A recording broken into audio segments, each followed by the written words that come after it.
noches, bienvenidos al programa ¿Quién quiere ser millonario? Mi nombre es Dania Monagres y el día de hoy tenemos como invitado especial a Enrique Ortiz.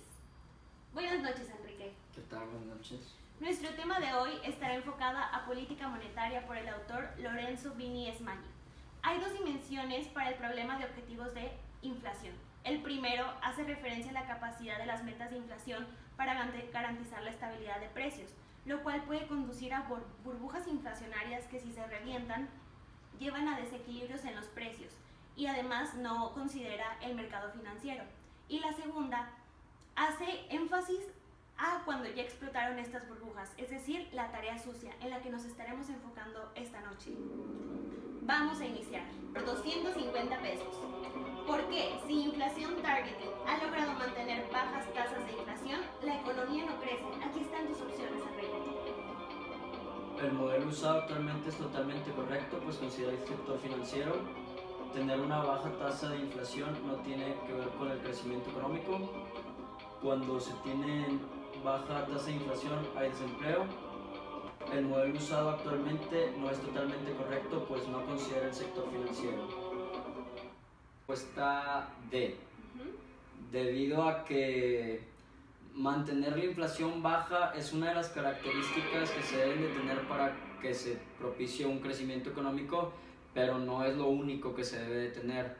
Los modelos que usamos para evaluar este tipo de situaciones son muy viejos y hay muchas cosas que en realidad no se están considerando.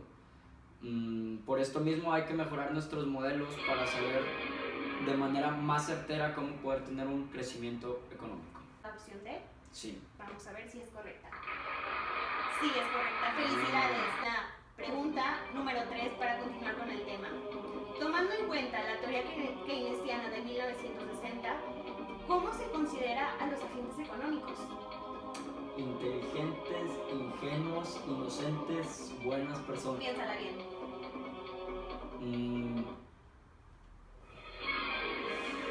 Me voy por ingenuos, la C. Ok.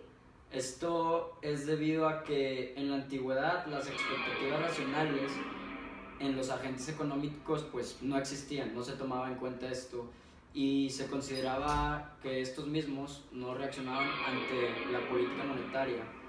Pero esto no logra explicar que el uso de política monetaria no redujera el empleo. Y esto mismo es porque el modelo estaba mal especificado. Porque los agentes económicos sabían que cuando la economía se desaceleraba, la inflación empezaba a subir y ellos pues protegían su riqueza. Entonces, ingenuos, la C. Vamos a ver la respuesta. Otra vez correcto, 500 pesos a tu bolsillo. Vamos a continuar con la pregunta número 4. ¿Cuántas formas hay de salir del exceso de deuda? Acuérdate que tienes 3 comodines. 2 maneras, 8 maneras, 3 maneras, que son 13. No, escojo llamar a un amigo. Ok, vamos entonces a llamar a tu amiga. Me tienen registrado que tu amiga es Tania López. Vamos a hacerle la llamada. Sí, bueno. A ver, dime, Enrique, ¿cuál es tu pregunta? ¿Cuántas maneras hay para salir del exceso de deuda? Y dime cuáles son tus respuestas. 2 maneras, B. 3 maneras, C, 8 maneras y D, 13 maneras. Bueno, pues mira, yo creo que es la de 3 maneras. Mira, esto debido a que tener un crecimiento económico pequeño durante un largo periodo de tiempo, en pocas palabras, es ahorrar para pagar la deuda, porque la política monetaria intenta desatar el mecanismo de transmisión, mejorando la correlación entre la política y las tasas de interés para terminar de pagar las deudas. La segunda manera es la reestructuración de la deuda, en el cual la política monetaria intenta mejorar en general al influenciar la asignación de recursos entre los agentes y entre los mercados financieros, sobre todo prestamistas y prestatarios. Y pues la última y tercera manera es la inflación. Generar inflación reduce el valor real de la deuda y esto se redistribuye entre prestamistas y prestatarios, mientras se mantienen los intereses bajos y se crea inflación no esperada. A esto se le llama el efecto de ajuste del stock. Esto sucede cuando las personas incursionan en inversiones y al recibir menos de lo esperado, las personas incursionan en inversiones aún más riesgosas. Por eso yo creo que es la respuesta de 3 maneras. Suerte. Bye. Muchas gracias, Tania. Confiando en la opinión de mi amiga, voy a escoger B, 3 maneras. Vamos a ver la respuesta. Es correcta, 5,000 pesos. Vamos a seguir con el tema. Pregunta 5. ¿A qué se refiere el término represión financiera? Todavía tienes 2 comodines por 25,000 pesos. Hay que pensarla bien. No, pues esta pregunta está difícil. Escojo el 50-50. Ok, 50-50. Vamos a ver cuáles se quitan. Te queda la opción A y B. Es cuando se usa política monetaria para mantener bajo interés durante un largo periodo de tiempo y así cobrar impuestos a prestamistas y subsidiar a prestatarios. Y B es cuando se usa la política monetaria para mantener alto el interés durante un largo periodo de tiempo y así cobrar impuestos a prestatarios. No, es la A. Definitivamente, sí, debe ser la A.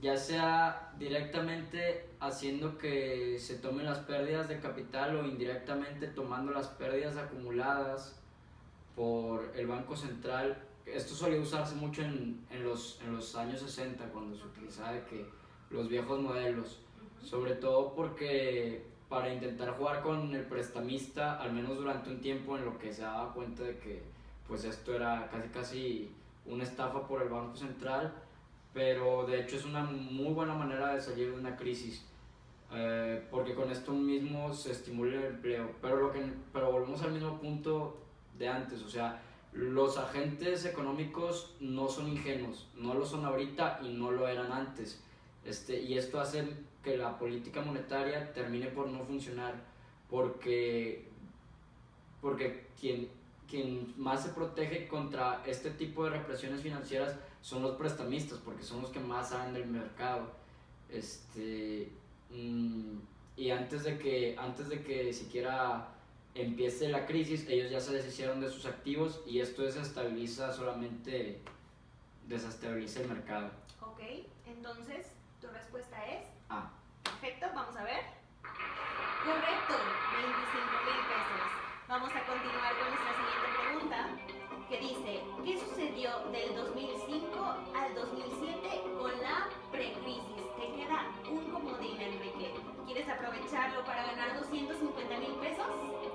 Sí, definitivamente escojo preguntarle al público. Ok, vamos a preguntarle al público. Bueno, de las opciones que se mostraron en las diferentes pantallas, yo creo que es que los activos financieros se movieron de manera más rápida que el precio de los bienes y servicios, y la burbuja de activos se generó y colapsó antes de que los bienes empezaran a tener inflación, debido a que cuando la inflación permanece baja gracias a la política monetaria, creó una burbuja de activos, y al estallar esta generó deflación en el mercado de bienes, lo que hizo que el Banco Central mantuviera una política monetaria bastante cautelosa, y esto fue causado gracias a mantener las tasas de interés bajas durante mucho tiempo, lo cual generó inestabilidad financiera, y esto justifica que se tengan bajas tasas de interés durante mucho tiempo. En pocas palabras, las condiciones financieras y la economía real se adaptan a las condiciones monetarias. Bueno, después de escuchar la respuesta del público, ¿qué decides? Pues parece saber lo que dice y me recuerda a mi amiga Tania, así es que voy a confiar en ella. Escojo la respuesta A. Ok. Felicidades, tienes 250,000 pesos. Vamos a continuar con la siguiente ronda y hay que recordar que es la ronda final. Si sacas bien esta pregunta te ganas 1,000,000 de pesos. ¡Bien! ¿A qué se refiere el autor cuando habla de la política monetaria como the only game in town? A se refiere a que el gobierno es el único que actúa con política monetaria porque el Banco Central pospone las decisiones difíciles.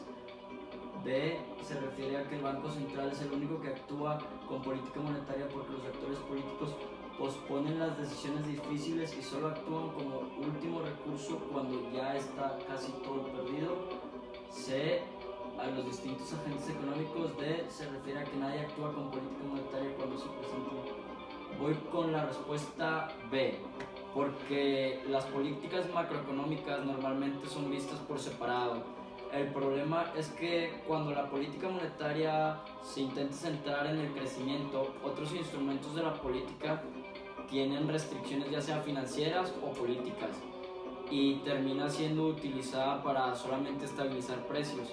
Y esto al final de cuentas puede ser algo muy costoso para todos y sobre todo si se está en una crisis. Yo creo que para este tipo de ocasiones se debería de trabajar en conjunto por parte del gobierno y el Banco Central, en vez de solo tratar del Banco Central hacerlo por su cuenta. Y debería de dar más autonomía al Banco Central en estas situaciones, o que también se inmiscuya el gobierno en la política monetaria en conjunto con el Banco Central. Entonces, ¿tu respuesta final es? Es la B.